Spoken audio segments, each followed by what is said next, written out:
උදෑසනක් අපි අපේ වියට්නාම් සංචාරයේ ඇත්තටම අවසාන දවස අපි හැනෝයි වල අපේ ෆ්ලයිට් එක ගන්න එයාපෝට් එක යන ගමන් මේ කතා කරන්නේ.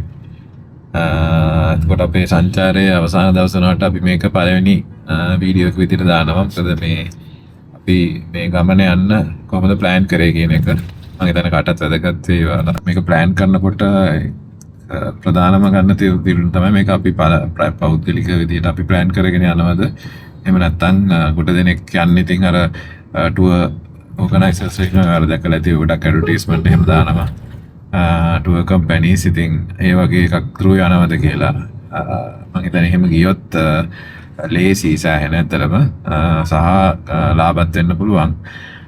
හැබැයි ෆ්ලෙක්සිබිලිටි එක නැහැ ඉතින්. මොකද ඒගොල්ලෝ කියන තැන් වලට තමයි අපිත් යන්න ඕන. ගෲප් එකක් ගියාම ඉතින් ඒ ගෲප් එකේ කට්ටිය යන විදිහට අපිට දැන් වෙනවා. අපිට නිදහස අඩුයිනේ. සහ ඉතින් විශේෂයෙන්ම අපිට ප්ලෑන් කරන්න බෑ අපිට යන්න ඕන තැන් ටික. මොකද එක එක්කෙනාගේ අවශ්‍යතා සහ මේ යන්න කැමති තැන් වෙනස්නේ. ඉතින් ඔය හේතු නිසා අපි හිතුවා මේක අපිම ප්ලෑන් කරගෙන යනවා කියලා. ඉතින් එහෙම අදහසක් තියෙනවා නම් තමයි ප්ලෑන් කරගෙන යන්න. ඉතින් සෑහෙන ලොකුට කල්පනා කරන්න වෙනවා. විශේෂයෙන් තනියෙන් යනවා වගේ නෙමෙයි ෆැමිලි එකක් එක්ක යනකොට ගොඩාක් දේවල් තියෙනවා. විශේෂයෙන් පොඩි කෙනෙක් යනවා නම් එයාට යන්න පුළුවන් විදිය ගැන වෙනම කල්පනා කරන්න වෙනවා. ඉතින් ඒ වගේ ගොඩක් ප්ලෑන් කරන්න වෙනවා. හැම දෙයක් කරනවා නම් අපි ඇත්තට මේක මාස 3ක විතර ඉඳන් කලින් ප්ලෑන් කරන්න පටන් ගත්තා. ඔයාලා යනවා නම් මුලින්ම තීරණය කරන්න ඕන දේ තමයි මේ යන කාලේ මොකක්ද කියලා. දැන් මේ වියට්නාම් ගැන කියනවා නම් මෙහි මේ රට ගොඩක් අර සීන් දිග රටක්. ඒ කියන්නේ උඩින් පහළට කිලෝමීටර් 1600ක් විතර වගේ උසක් තියෙනවා. පළල ගොඩක් අඩුයි ඒ වුණාට. ඒක නිසා මෙහි වෙදර් පැටර්න් එක ගොඩක් වෙනස් යන තැන අනුව. එතකොට ඉතින් යන කාලෙත් එතකොට අවුරුද්දේ මොන කාලෙද යන්නේ කියන එක රටේ මොන කොටසටද ඔයාලා යන්නේ කියන එක අනුව ගොඩක් වෙනස් වෙනවා. ඉතින් ඒක තමයි මුලින්ම ගන්න ඕන තීරණය. සාමාන්‍ය වෙදර් පැටර්න් එක අනුව බෙදුවොත් රට north, central, south කියලා කෑලි තුනකට බෙදෙනවා. එතකොට north වියට්නාම් කියන්නේ ඔය සම්බා හාජෙන්, කාවෝ බැන්, හැනෝයි, හැලොං බේ, නින් බින් ඒ ඔක්කොම තියෙන north වියට්නාම් වල. Central Vietnam කියන්නේ Phong Nha, Southern Vietnam කියන්නේ beach සහ ඉතින් ඔය ලොකු shopping cities ඔය Ho Chi Minh City වගේ ලොකු Saigon කිලිස්සර කියපුනම වගේ ලොකු shopping cities තියෙනවා. ඉතින් shopping හෝ නැත්නම් ඔය beaches වලට කැමති නම් ඉතින් ඩක් දකුණු පැත්තට බර වෙන්න තමයි සංචාරය කරන්න රටේ. මොන කොටසද යන්නේ කියන එක තීරණය වෙන්නේ. හෝ නැත්නම් මුළු රටම බලනවාද කියන එක තීරණය වෙන්නේ ඔයාලගේ මේ තියෙන රසාස්වාදය බලන්න කැමති තැන් ඒ වගේ. ඉතින් අපි ගොඩක්ම නේචර් එකට කැමති කට්ටිය. ඉතින් ඒක නිසා අපි north and central Vietnam තමයි ගියේ. යන තැන අනුව කාලේ ගොඩක් වෙනස් වෙනවා. දැන් northern කියනකොට ටිකක් සීතල පැත්තට බරයි. එතකොට සාමාන්‍යයෙන් ඒ පැත්තේ දෙසැම්බර් ඉඳන් පෙබරවාරි විතර යනකම් වගේ ගොඩක් සීතල වෙනවා කියලා කියන සාමාන්‍යයෙන් සෙන්ටිග්‍රේඩ් 4 සමහරට ඔය අර පැන්සිබෑන් කියන කන්දට එමෙ හිමත් වැටෙනවා වෙලාවල් තියෙනවා.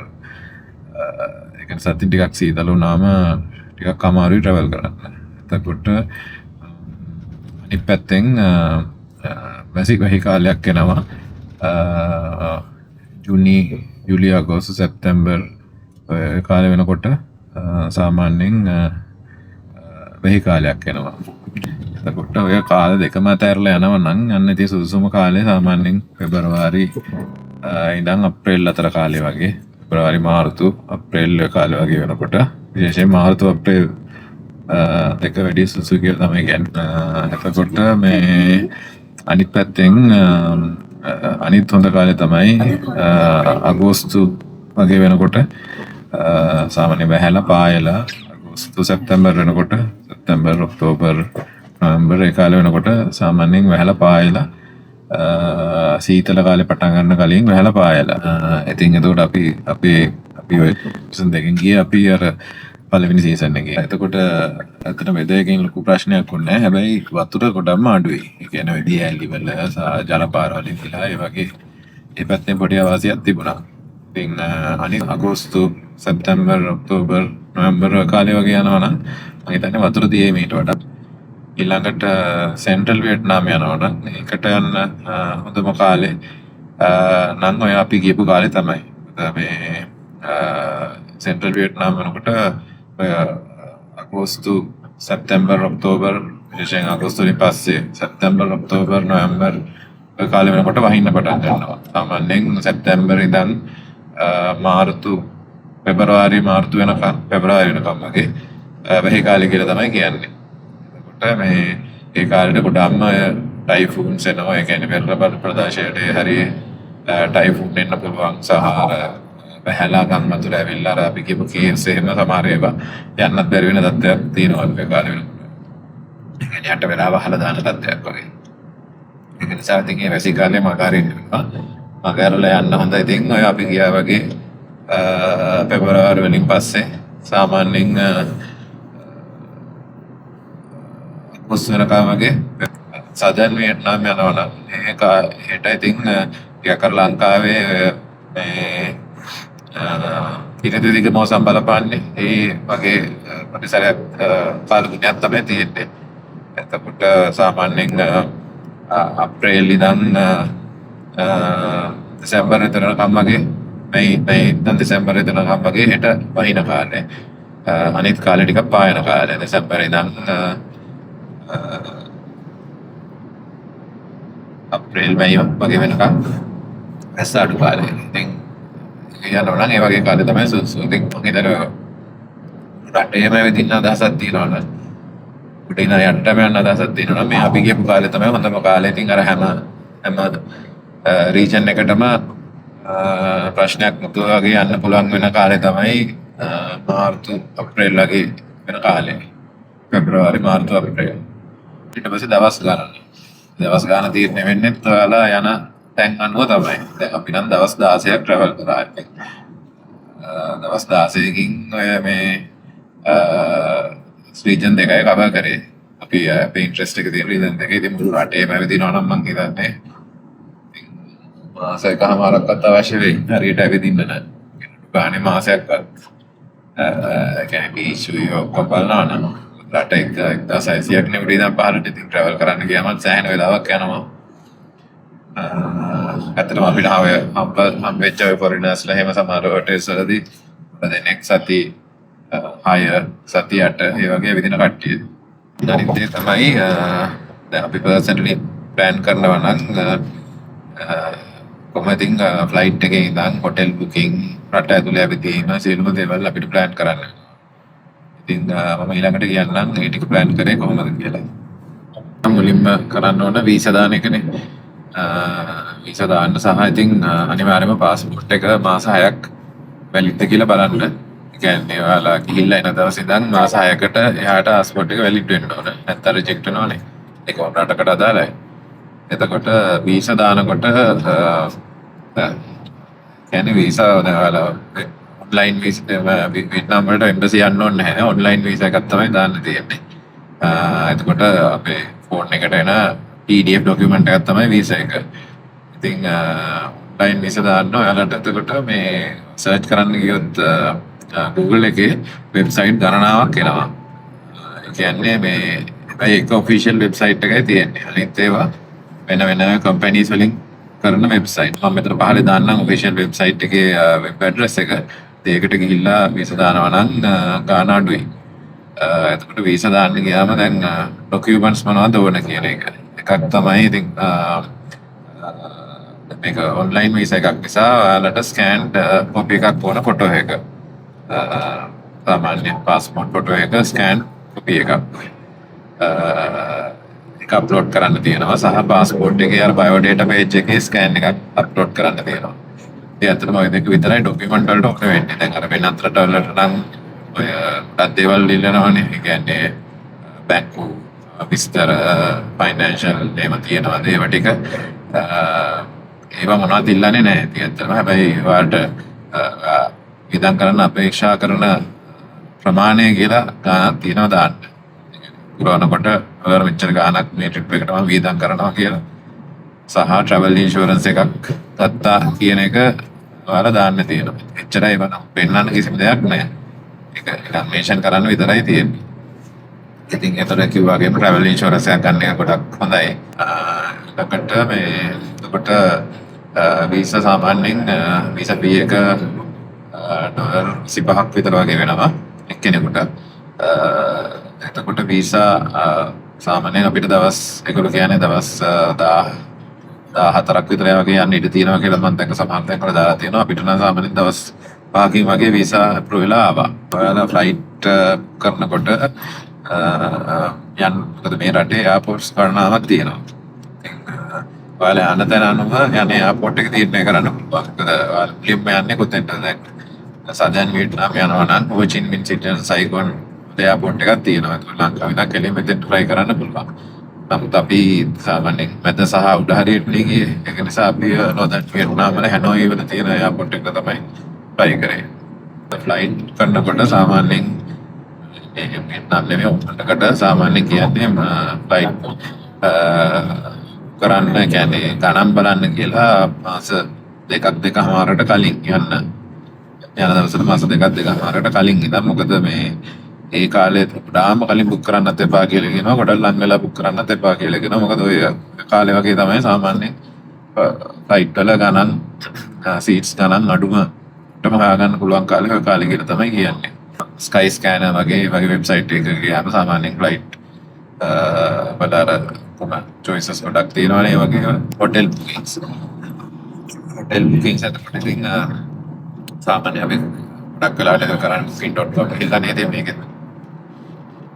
කරේම තමයි booking.com ගිහිල්ලා ඉතින් hotels setting ඔයාලා කැමති price range එකකට ඉතින් hotels book කරගන්න පුළුවන්. එක කියන්නේ range එකක්ම තියෙනවා. ඉතින් home stays වල ඉඳන් සාමාන්‍යයෙන් middle class ඔය star class 2-3 ඔය නම් star fly 5 star වගේ hotel දක්වා තියෙනවා. ඉතින් රට ඇතුලේ travel කිරීම ගැනත් ලොකුට අවධානය යොමු කරන්න වෙනවා. මොකද මේ කියන්නේ පොඩි දුරවල් නෙමෙයි තියෙන්නේ. සිටි එකකට නෙමෙයි සිටි එකකින් සිටි එකකට දැන් හැනෝයි ඉඳන්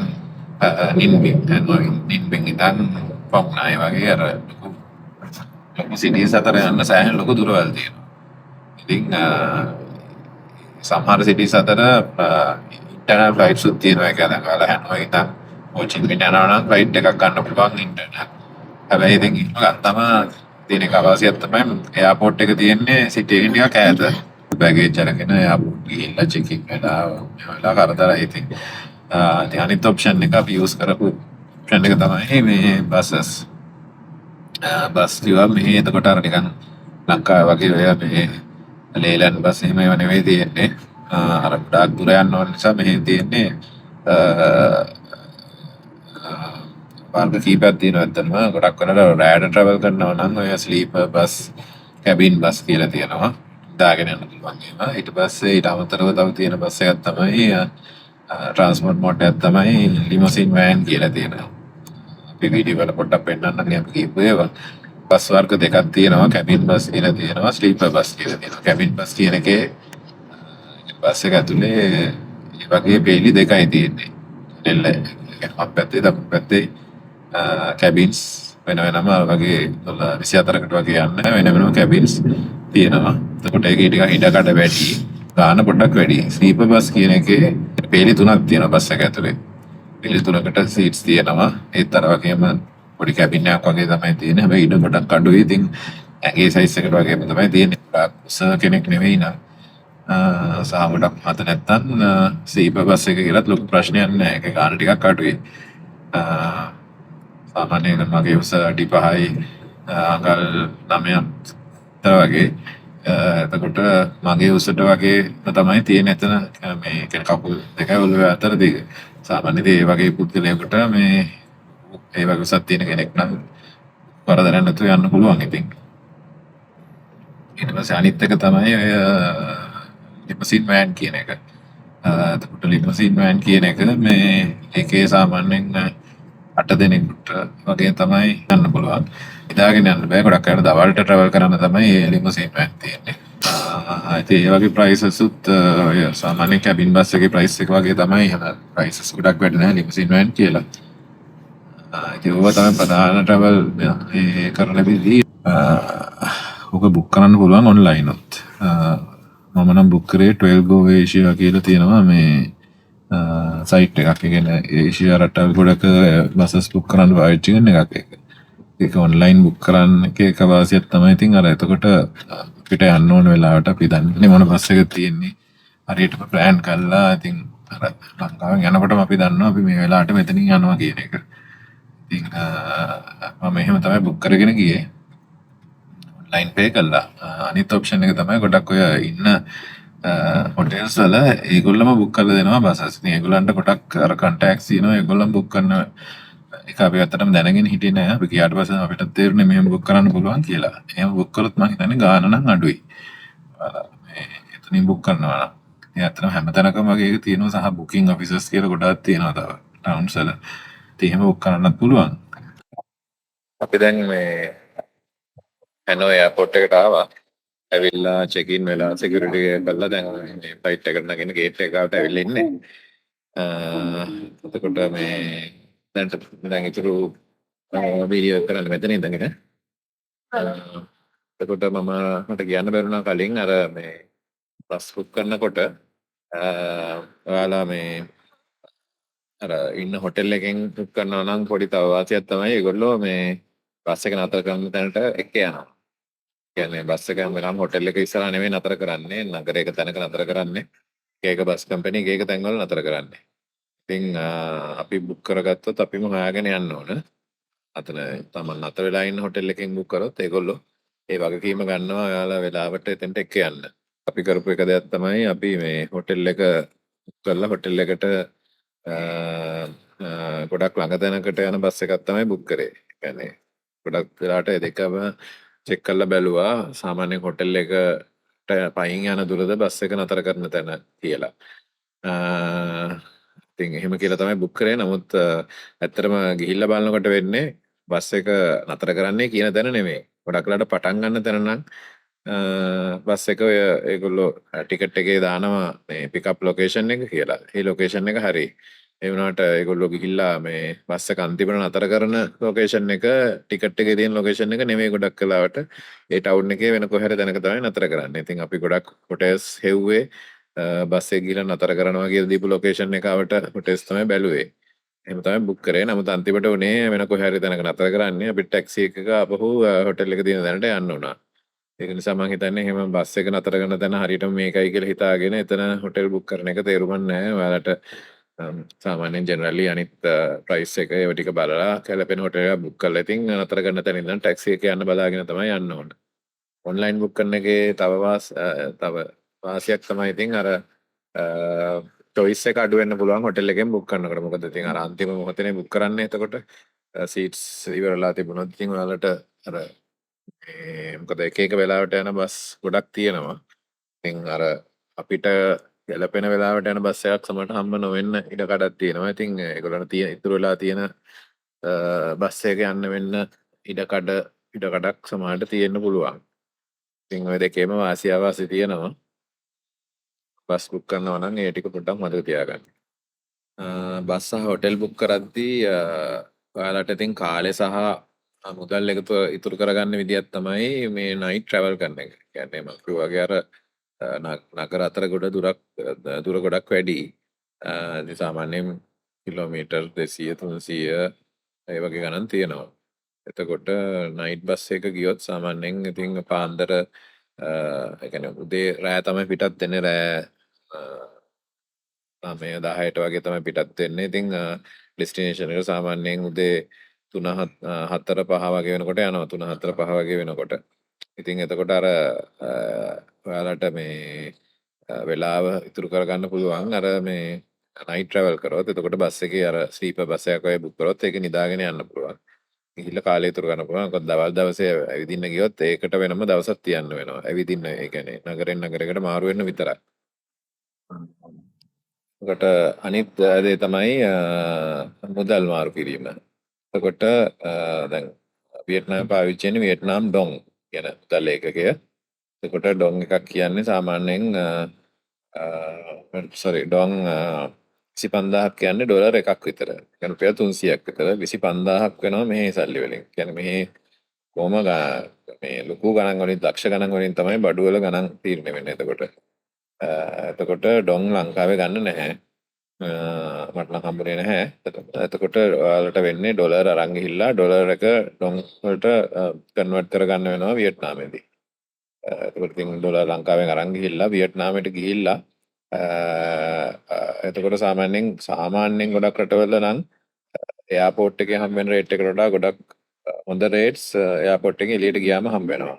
නමුත් මෙහෙ නම් ඒ වගේ තත්ත්වයක් පේන්න තිබුණේ නැහැ ඇත්තටම. මොකද මේ එයාපෝට් එකේදී අපිට ඩොං ඩොලර් එකකට ඩොං 25,500ක් හම්බුණා. ඒ එළියේ ගිහිල්ලා බලනකොට එළියේ බැංක්ස් වල සාමාන්‍යයෙන් 25,400 තමයි 500ට අඩු ගණන් වගේ තමයි තිබුණේ. එතකොට එයාපෝට් එකේදී අපිට ටිකක් හොඳ රේට් එකක් හම්බුණා. හැබැයි අන්තිමට හැනෝයි ගිහිල්ලා අපි අර කියන්නේ බ්ලැක් මාකට් තැනක් අතරම ජුවෙලරි ෂොප් එකකින් මාරු කරා. එතකොට 25,700ක් හම්බුණා අපිට. ඉතින් ලොකු වෙනසක් නෑ ඇත්තටම. කොහොමත් එයාපෝට් එකේත් ඉතින් සාමාන්‍ය හොඳ රේට් එකක් ගන්න පුළුවන් ඇත්තටම. කමියුනිකේෂන්. එතකොට මේ ඒ කියන්නේ ෆෝන් එකට මොකද කරන්නේ? එතකොට ඇත්තටම දැන් මේ වගේ ලොකු දවස් ගාණක් යනවා නම් මං හිතන්නේ දැන් සාමාන්‍ය පොඩි දවස් ගානකට නම් ඔය ලංකාවේ සිම් එකම රෝමින් ඇක්ටිවේට් කරලා එහෙම පාවිච්චි කරන්න පුළුවන්. ඒකේ රෝමින් පැකේජස් තියෙනවානේ. නමුත් මේ වගේ ලොකු දවස් ගානකට යනවා නම් මං හිතන්නේ වඩාත්ම සුදුසු මෙහි වියට්නාමී සිම් එකක් ගන්නවා නම් තමයි. මොකද ලොකු දවස් ගානකට ලොකු ගාණක් යන්නත් පුළුවන් අර වගේ ලංකාවේ එක රෝමින් ඇක්ටිවේට් කරොත් සහ කවරේජ් ප්‍රශ්නත් එන්නට තියෙනවා. ඉතින් වියට්නාම් වල විවිධ මේ ටෙලිකොම් කම්පැනිස් තියෙනවා. හොඳම එක කියලා රෙකමන්ඩ් කරන්නේ වියට්ටෙල් කියන එක. මොකද ගොඩක් ලොකු කවරේජ් එකක් තියෙනවා ඒක. ඇත්තටම අපි ගියපු හැමතැනම සිග්නල් නැති තැනක් හම්බුනේ නැති තරම්. අපි ගියපු හැමතැනකම සිග්නල් තිබුණා. මම ගත්තේ වියට්ටෙල් සිම් එකක්. එතකොට අපි තුන් දෙනාටම එක සිම් එක තමයි ගත්තේ. ඉතින් ඒක හොඳටම ඇති. සිම් එතකොට ගන්න දෙවිදියක් තියෙනවා. එකක් තමයි ඔන්ලයින් පර්චේස් කරලා සිම් එක ඉන්ස්ටෝල් කරගන්න පුළුවන්. ලංකාවේදී පොන්නන් එයාපෝට් එකේදී ඉන්ස්ටෝල් කරගෙන යන්නත් පුළුවන්. ඒක එක ක්‍රමයක්. අනිත් ක්‍රමය තමයි එයාපෝට් එකට ගිහිල්ලා සිම් එක පර්චේස් කරන එක. එතකොට ඔන්ලයින් ගන්න ඔය වියට්ටෙල් වෙබ්සයිට් එකේ තියෙනවා ඔන්ලයින් සිම් ගන්න ඔප්ෂන් එකක්. නමුත් ඒක වැඩ කරන්නේ නැහැ. මම සෑහෙන පාරක් try කරා ඒක වැඩ කරන්නේ නැහැ. ඉතින් තව සෙකන්ඩ් කම්පැනිස් වෙන කම්පැනිස් තියෙනවා. මේ ඒගොල්ලෝ මේ එක පැකේජස් දෙනවා. හැබැයි ඒක ටෙලිකොම් කම්පැනි එකම නෙමෙයි වෙන කම්පැනිස් through. එතකොට ඉතින් පොඩක් ගාණ වැඩි choices අඩු වෙන්න පුළුවන්. ඒ හේතු නිසා ඉතින් අපි තීරණය කරා වියට්නාමයට ගිහිල්ලාම සිම් එකක් ගන්නවා කියලා. එතකොට වියට්නාමයට ගිහිල්ලා ගන්න ක්‍රම දෙකක් තියෙනවා. එකක් එයාපෝට් එකේදී ගන්න එක, අනිත් එක එළියට ගිහිල්ලා ගන්න එක. එතකොට මේ අපි සර්ච් කරලා බලනකොට ගොඩක් රිවිව්ස් තිබුණා එයාපෝට් එකේදී ගන්න එපා. මොකද ඒවා මේ ස්කෑම්ස් තියෙනවා කියලා. ඒ කියන්නේ සාමාන්‍යයෙන් මාසෙක විතර වැලිඩ් සිම් එකක් දෙනවා කියලා අන්තිමට දවස් 5කින් සිම් එක වැඩ කරන්නේ නැතුව ගියා කියලා. ඔය වගේ ප්‍රශ්න ගොඩක් එක ඒව දාලා තිබුණා. ඒ ඇත්තටම අපිත් ටිකක් බයෙන් තමයි දෙගිඩියාවෙන් ගියේ කොහෙන්ද ගන්නෙ කියලා. හැබැයි දැන් එලියට් ඒ කියන්නේ වියට්නාමයේ මේ මෙතන හැනෝයි එයාපෝට් එකේ නම් ඔෆිෂියල් ඔය වියට්ටෙල් ස්ටෝ එකක් නැහැ. ඒ කියන්නේ කම්පැනි එකෙන් දාපු මේ පොයින්ට් එකක් නැහැ. ඉතින් අර සෙකන්ඩ් හෑන්ඩ් විකුණන කට්ටිය තමයි ඉන්නේ වෙන කම්පැනිස්. ඒගොල්ලෝ එක පැකේජස් විකුණනවා. ඉතින් ඒක නිසා විශ්වාසදායක නැහැ කියලා තමයි ගොඩක් ඒවා වගේ තිබුණේ. තවත් සමහර දාලා තිබුණ කිසි ප්‍රශ්නයක් වුණේ නැහැ කියලාත්. ඉතින් අපි හිතාගෙන ගියේ ඇත්තටම එළියට ගිහිල්ලා පැකේජ් එකක් ගන්නවා කියලා.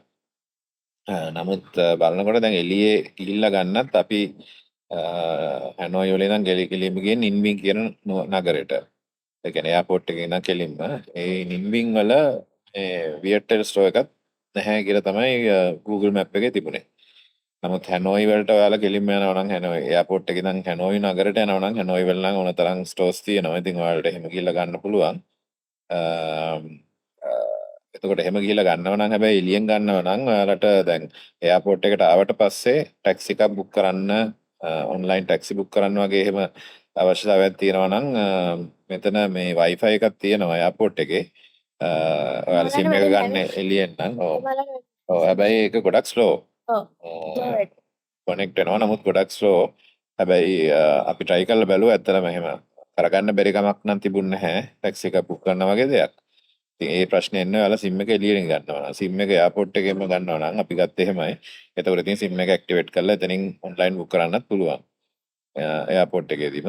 එතකොට දැන් අපි ගත්ත SIM එක ඇත්තටම Viettel SIM එකක් දවස් 30ක් වැලිඩ් එකක්. දවස් 30ට ගියපු ගාන මම පහල දාන්නම්. SIM එකේ ගාන. එතකොට දවසකට ගිගාබයිට් 5ක ලිමිට් එකක් තියෙනවා හයි ස්පීඩ් ඉන්ටර්නෙට්. ඇත්තටම මේ කිසිම ප්‍රශ්නයක් වුණේ නැහැ මේ ඒ කියන්නේ හොට්ස්පොට් දාන්නත් පුළුවන් ඒකෙන්. ඩේටා මදි වුණේ නැහැ පොඩ්ඩක්වත් අපිට නම්. අනිත් දේ තමයි එයාපෝට් එකේදී කරන්න ඕන ටැක්සි එක බුක් කරන එක. දැන් මම අර කිව්වා වගේ ටැක්සි ඔන්ලයින් බුක් කරන්න පුළුවන්. මෙහි සාමාන්‍යයෙන් Uber තියෙනවලු. නමුත් Uber එකට වඩා ගොඩක් මෙහි Grab කියන කම්පැනි එක තමයි තියෙන්නේ. Grab Grab කියලා. එතකොට ඒකේ ඇප් එකක් තියෙනවා. ඒක ලංකාවේ දාගෙන ගියා නම් ගොඩක් ලේසි වෙයි. නැත්නම් ඉතින් එතන එයාපෝට් එකෙත් ඇවිල්ලා ටැක්සි ප්‍රොමෝට් කරන ගොඩක් කට්ටිය ඉන්නවා. කරදරයක් වෙන තරමට අර ලංකාවෙත් කාලයක් තිබුණානේ. ඇවිල්ලා ටැක්සි කියලා අඬ ගහනවා. ඉතින් අපි නම් ඇත්තටම එහෙම අඬ ගහපු එකකින් තමයි ගියේ. මොකද ඒකයි අර Grab එකයි ලොකු වෙනසක් අපිට දැනුනේ නැහැ. ඒකත් ඉතින් කලබල නොවි. මොකද මේ එතන ගියාම හරියට මිනිස්සුන්ලා කරදර කරනවා. ඉතින් කලබල නොවි හිමීට ගාන හොයලා ටැක්සි එකක් අරගෙන යන්න. රට ඇතුළට ගියාට පස්සේ ඔයාලට මුහුණ දෙන්න ලොකු ප්‍රශ්නයක් තමයි කමියුනිකේෂන්. මොකද මේ කට්ටියට ගොඩ දෙනෙකුට ඉංග්‍රීසි බෑ. විශේෂයෙන් ඔය දැන් හැනෝයි වල නම් සාමාන්‍යයෙන් ලොකු කඩවල වල වගේ හොටෙල්ස් වල ඒගොල්ලන්ට සාමාන්‍යයෙන් ටිකක් ගොඩක් දුරට හොඳට ඉංග්‍රීසි පුළුවන්. ඇක්සන්ට් එක පොඩ්ඩක් වෙනස්. නමුත් එහෙම කමියුනිකේට් කරගන්න ලොකු අමාරුවක් නැහැ. හැබැයි අනිත් පිටිසර පළාත් වලට ටිකක් දුර තියෙන ටවුන් වලට ගියාම බොහෝ දෙනෙකුට ඉංග්‍රීසි කියන්නේ හායි කියනවා අර නිකන් එහෙම වචනයක්වත් කතා කරගන්න බෑ. ඉතින් මෙහි ගොඩ දෙනෙක් කරන දෙයක් තමයි අර Google Translate එකෙන් translations කරගන්න එක. කියන්නේ මෙහි කට්ටියත් ගොඩක් කලාවට පාවිච්චි කරන්නේ ඒක. ඉතින් අපිත් ඒක තමයි කරේ. ඒකේ ඇප් එක දාගෙන ගියාම ෆෝන් එකේ මේ තියෙන්නේ. මේ ඇප් එක දාගෙන ගියාම එක්කෝ ඒක ටයිප් කරලා හරි නැත්නම් ඒකට ඒකේ ස්පීකර් මෝඩ් දාලා ඒකට මේ මයික් එක ඔන් කරලා මයික් එකෙන් කතා කරලා හරි ට්‍රාන්ස්ලේට් කරලා ඉතින් කමියුනිකේට් කරන්න පුළුවන්. කෑම බීම ඉතින් විවිධ වර්ගයේ කෑම තියෙනවා. ගොඩක් ඉතින් මෙහි අර ඔය බත් කියන්නේ අර ස්ටිකි රයිස් කියන එක තමයි තියෙන්නේ. ඒ කියන්නේ අර ඇලෙන හාල් වර්ගයක්. ඒක තමයි ගොඩක් තියෙන්නේ. ඒකෙන් පොඩ්ඩකුයි බත් පොඩ්ඩයි ඒත් එක්කම මස් වර්ගයක් එළවලු ටෝෆු ඒ වගේ දේවල් තමයි තියෙන්නේ. මස් වර්ග වලට චිකන් පෝක් බීෆ් ඕවා තියෙනවා. ඒක ආලුත් තියෙනවා සමහර පළාත්වල. කෑම ඉතින් ලොකු වරදක් නැහැ. ඉතින් රස හොඳයි. ඒ වගේ ඒ අතරම ඉතින් අමුතු කෑම වර්ගත් තියෙනවා. ඒ කියන්නේ අපි දැක්ක අමුතු කෑම තමයි ගොළු බෙල්ලෝ තිබුණානේ. ස්නේල්ස් ගොළු බෙලි මේ ගොළු බෙල්ලෝ හදලා කන ඒව තියෙන ගොඩක් කරලා හැනෝයි වල ගොඩාක් තිබුණා. ක්‍රැබ්ස් පාරේ තියාගෙන උයාගෙන කනවා එහෙම තිබුණා. ඊට පස්සේ හෝස් මීට් තිබුණා. අශ්ව මස්. ඊළඟට පැන්ටෙක් කේක්ස් කියලා තිබුණා. කනකොට පොඩ්ඩක් මොනවද තියෙන්නේ කියලා බලලා කන්න. මොකද මේ නැත්තම් ඉතින් අර අප්‍රසන්න කෑමක් කන්න වෙන්න ඉඩකඩ තියෙනවා බලන්න නැතුව ඕඩර් කරොත්. කෑම කන්න ගොඩක් ඉතින් කඩවල් තියෙනවා පාරවල් වල දැන් වල. ඉතින් ස්ට්‍රීට් ෆුඩ් තියෙනවා. ළඟට කියන්නේ සාමාන්‍ය රෙස්ටොරන්ට් වගේ තියෙනවා. ඊට පස්සේ ඉතින් හොටෙල් වල ලොකු හයි එන්ඩ් ඒවත් තියෙනවා. ස්ට්‍රීට් ෆුඩ් කනකොට බොහොම පරිස්සමින් කන්න. අපි ඇත්තටම කෑවම නෑ එක තැනක කෑවේ. බන් එකක් දුන්නා. ඒක ඇතුලේ මේ පින් එකක් තිබුණා. ඩොලර් 4ක් 8ක් අතර වගේ මුදලකින් එක්කෙනෙකුට කන්න පුළුවන්. සාමාන්‍ය ඩොලර් 4ක් වගේ යනකොට සාමාන්‍ය හොඳ කෑම වේලක් ගන්න පුළුවන්. සමහර ටිකක් ඉතින් අර හයි එන්ඩ් වගේ එකට ගියොත් ඩොලර් 7-8 වගේ ඒ වගේ යන වෙලාවලුත් තියෙනවා. කෑම ඇත්තටම වියදම ඉතින් ගොඩාම වැඩි නෑ වියදම අඩුයි. හොටෙල්ස් මිලත් සෑහෙන අඩුයි ඇත්තටම. දැන් ලංකාවේ එක්ක බැලුවොත් ජීවන වියදම ටිකක් අඩුයි. මෙහි තියෙන්නේ 2 පින් සිස්ටම් එකක්. ඒකට 240 වෝල්ට් තමයි. නමුත් අර පින් දෙක තියෙන එක. ඒකට දැන් අපේ ගොඩක් ලංකාවේ තියෙන අර හතර ස්පින් තුන තියෙන එකනේ. ඒව එකක්වත් පාවිච්චි කරන්න බෑ. ලංකාවෙත් ගන්න තියෙනවා කන්වර්ටර්ස් වර්ල්ඩ් ඕන එකට හරියන ලෝක පුරාවන එකට හරියන මේ කන්වර්ටර්ස් තියෙනවා. ඒ වගේ එකක් අරන් ගියා නම් මේ සුදුසු එක බලලා ගහන්න පුළුවන්. ගොඩක් කොටේස් වල ලොන්ඩ්‍රි සර්විස් එකක් තියෙනවා. දැන් මේවයි ලොකු දින ගණනක් යනකොට ඉතින් ඔක්කොම ඇඳුම් අරන් යන්න බෑනේ. දවස් ගාන මැදින් අනිවාර්යයෙන්ම ඇඳුම් හොද ගන්න වෙනවා. ඉතින් දැන් හොටෙල් එක ලොකුවට අපි යන විදියට නතර වෙන්නේ නැහැ. මොකද අපි හොද ගන්න එතන පාසලම අඩුයි. සහ ඉතින් එහෙම මේ පිට කියලා හොයාලා ගන්න වෙලාවක් වෙන්නේ නැහැ. ඇත්තට මේක නිසා ඉතින් ලොන්ඩ්‍රි සර්විස් එක පාවිච්චි කරන්න වෙනවා. සාමාන්‍යයෙන් කිලෝ එකකට ඒක කිලෝ වලට තමයි මේ charge කරන්නේ. කිලෝ එකට ඩොන් 50000ක් වගේ කියන්නේ ඩොලර් දෙකක් විතර. ඒ බදලක් තමයි ගන්න. ගොඩකට පැය 24න් සාමාන්‍ය උදේ දුන්නම අවස් වෙනකොට හැන්ද වෙනකොට ගන්න පුළුවන් මේ රෙදි ටික. ඉතින් අපි ගොඩක් වෙලාවට ගොඩක් තැන්වල රෙදි එකතු වුණාට පස්සේ හොටෙල් එකෙන් ඒක ටික මේ හොදගත් එක තමයි කරේ ලොන්ඩ්‍රි සර්විස් එකට දීලා. අපි නගර 3ක මෝටර් බයික් වලින් ගියා රෙන්ට් කරගෙන. ඒතර ඇත්තටම ලීගලි බැලුවොත් නම් මෝටර් බයික් එකක් අපිට පදින්න බෑ වියට්නාම්. මොකද ලීගලි නීති අකුරටම පිළිපදිනවා නම් මේ මෝටර් බයික් එකක් පදින්න නම් අපි ඉන්ටර්නැෂනල් ඩ්‍රයිවිං ලයිසන් එකක් අරගෙන එන්න ඕන. ලංකාවේ ලයිසන් එක ඉන්ටර්නැෂනල් ඩ්‍රයිවිං ලයිසන් එක අරගෙන ඇවිල්ලා හැනෝයි වල තියෙන මේගොල්ලන්ගේ අපේ RME එක වගේ තැනට ගිහිල්ලා එතනින් ලෝකල් ලයිසන් එකක් හදා ගන්නවා. ඉතින් ඔකට දවස් 4-5ක් යන වැඩක්ලු. ඉතින් ඔක ප්‍රැක්ටිකලි කවුරුවත් කරන දෙයක් නෙමෙයි. ඇත්තටම අර ඒක මාස ගණන් වගේ මෙහෙ ඇවිදින මාස 6 වගේ ඇවිදින කට්ටිය ඉන්නවලු. ඒ වගේ කට්ටිය නම් හදා ගන්නවලු. නමුත් එහෙම අර මේ පොඩි කාලයකට ඇවිල්ලා එහෙම ප්‍රැක්ටිකලි කරන්න පුළුවන් දෙයක් නෙමෙයි. ඉතින් බහුතරයක් කට්ටිය කරන්නේ ඔය මේ තමන්ගේ ලෝකල් ලයිසන් එකට ඉන්ටර්නැෂනල් එකක් හදාගෙන එන එක. ඊගලි බැලුවොත් පොලිසියට අහු වුණොත් ඉතින් ගොඩක් වෙලාට දඩ ගහනවා කියලා තමයි කියන්නේ. මොකද ඒක ඒගොල්ලෝ පිළිගන්නේ නැහැලු. නමුත් මොනවත් නැතුවට වඩා හොඳයි නිසා අපිත් ඔය ඉන්ටර්නැෂනල් ඩ්‍රයිවිං ලයිසන් එකක් හදාගෙන ආවා මම. ඇත්තටම අපි කොහෙවත් පොලිසිය නතර කරේ නැහැ. ඒක නිසා අපි දන්නේ නැහැ එහෙම ඒක නතර කරා නම් මොන වගේ තත්ත්වයක් උදා වේද කියලා. නමුත් ඕක අරගෙන ගියා අපි. ඉතින් මොටර් බයික් රෙන්ට් කරනකොට හැබැයි කොතනකින්වත් ලයිසන් නම් ඉල්ලන්නේ නැහැ. ඒගොල්ලෝ නිකන් බයික් එක දෙනවා. හෙල්මට් එකයි බයික් එකයි දෙනවා. ඒ කියන්නේ ඉන්ටර්නැෂනල් තියා ලෝකල් ලයිසන් එකක්වත් ඒගොල්ලෝ බලන්නේ නැහැ. ඒකම බයික් එක දෙනවා. ඉතින් මගදී පොලිසියෙන් අතර කරොත් මොන වගේ තත්ත්වයක් ඇති වෙයිද කියන්න අමාරුයි. ඇත්තටම පොලිසිය ගොඩක් ඉන්නවා කියන්නේ ඔය හාජයන් ලුප් එකේ. හාජයන් අපි වීඩියෝ එකකුත් දානවා එක් වෙන. එතකොට ඒකෙනම් මම හිතන්නේ අපි රයිඩ් කරන එක ටිකක් ඩේන්ජරස් කියලා. මොකද පාරවල් බලයි වීඩියෝ එක බැලුවොත් තේරෙයි. ගොඩාක් වංගුටි තියෙන පාරවල් දවස් 3ක් හෝ 4ක් බයික් එක පදින්න වෙනවා. කිලෝමීටර් 450ක් විතර යන්න තියෙනවා. ඉතින් සහ ඒක ගොඩක් පොලිසිය නිතරම ඉන්න තැනක් කියලා තමයි තියෙන්නේ. අපිත් ඇත්තටම එනකොට දැක්කා මේ ෆොරිනර්ස්ලා දෙන්නේ පොලිසියෙන් අතර කරන් ඉන්නවා. ඉතින් ඒ වගේ තැනක තනියෙන් රයිඩ් කරන එක මම හිතන්නේ ඩේන්ජරස්. හැබැයි අපි ගියපු ඒ ටිකක් පිටිසර පළාත් තුනක තමයි අපි මොටර් බයික් වලින් ගියේ. ඉතින් ඒ තැන්වල නම් කිසිම පොලිසියෙන් හිටියේ නෑ. ඇත්තටම අපි කොහෙතනද හම්බුනේ. කවුරුවත් එහෙම බයික් එක දෙන්න ලොකුට අදිමදි කරෙත් නෑ. අපි 3 දෙනෙක් ගියා බයික් එකේ. මොකද මෙහි ගොඩක් අය දෙන්නෙක් තමයි යන්නේ. 3 දෙනෙක් යනවා නම් يعني ළමයෙක් එක්ක යන්න පුළුවන් අවුරුදු 12ට අඩු කෙනෙක්. එහෙම තමයි මෙහි නීතිය තියෙන්නේ. අඩාස දෙන්නයි අවුරුදු 12කට අඩු ළමයෙකුට යන්න පුළුවන්. ඉතින් ඒක නිසා අපේ පුතා අවුරුදු 10යි. ඒක නිසා ඉතින් අපි ප්‍රශ්නයක් නැති වෙයි කියලා හිතාගෙන තමයි ගියේ. ඉතින් එහෙම උතන ලොකු ප්‍රශ්නයක් වුණේ නැහැ. අපි ගියපු පැතිවල නම් ඇත්තටම බයික් එකක් පදින්න ලොකු අමාරුවක් නැහැ. මොකද හොඳට පාරවල් තියෙනවා. වංගු තියෙනවා. නමුත් ඒක ලොකු අමාරු තිබුණේ නැහැ. මොකද පාරවල් හොඳයි. වාහනත් ලොකුවට නැහැ. ඒක නිසා එහෙම ලොකු කරදරයක් වුණේ නැහැ වාහනේ මේ බයික් එක පදින්න. ඉතින් අර අනිත් ඔප්ෂන් එක තමයි අර බයික් එකේ තනියෙන් යන අමාරු නම් ඊසි රයිඩර් කෙනෙක් ගන්න එක.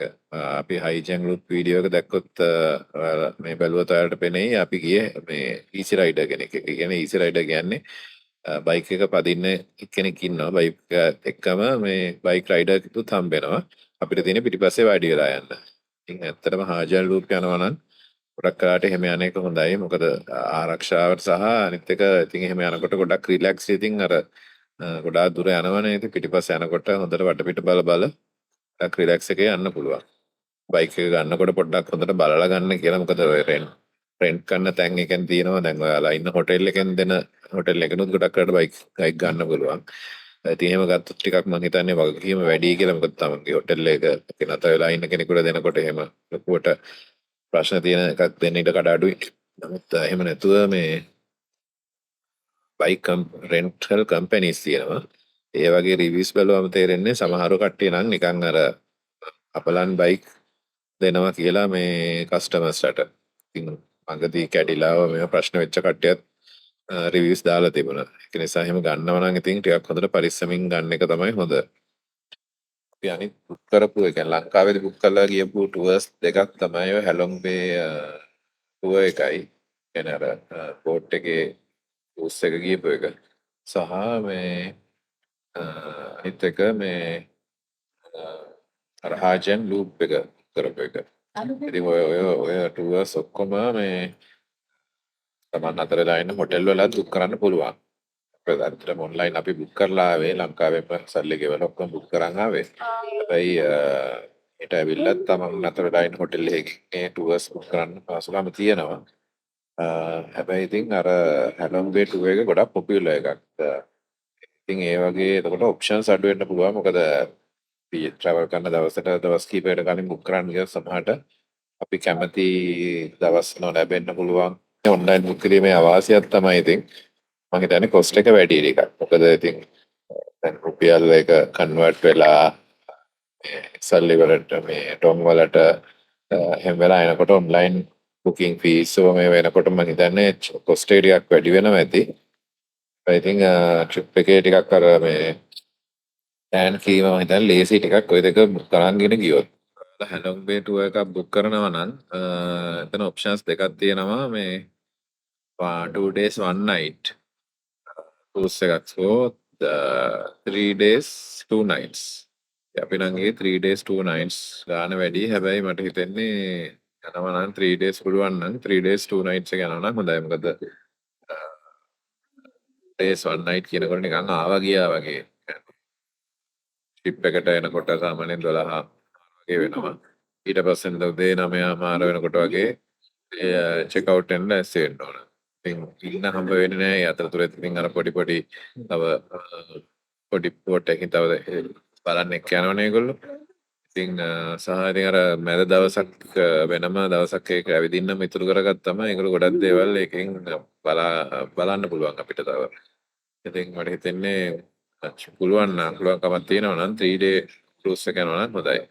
ඒ වගේම හාජන් ලූප් එකේත් ඔප්ෂන්ස් දෙකක් තියෙනවා. 3 day 2 night or 4 day 3 night. අපි ගත්තේ 4 day එක අපි. ඉතින් ටුවර් එක තමයි ගියේ. දවස් 4ක් ට්‍රැවල් 3ක්. ඉතින් ඒකෙත් ගාන වැඩි. සහ ඉතින් වැඩිපුර දේවල් ටික බලන්න හම්බුණා. නමුත් මම හිතන්නේ ඉස්සරක් මේක යනවා නම් අපි ඊළඟට චූස් කරන්නේ 3 day එක 4 day එක නෙමෙයි. මොකද ඉතින් සෑහෙන අමාරුයි දවස් 4 ඉවරනකොට බයික් එක දවස් 4ක් පිටිපස්සේ වාඩි වෙලා පාරවලුත් හොඳ නැහැ ගැස්සි යනවා කැඩයක් අමාරුයි. 4 වෙනි දවස් වෙනකොට ගොඩක්ම නිකන් ඇති වෙලා වගේ හිටියා අපිට. ඉතින් 4 වෙනි දවස් නැතුව 3කින් මේක කරනවා නම් පොඩි මිස් වෙන කොටසක් තියෙනවා.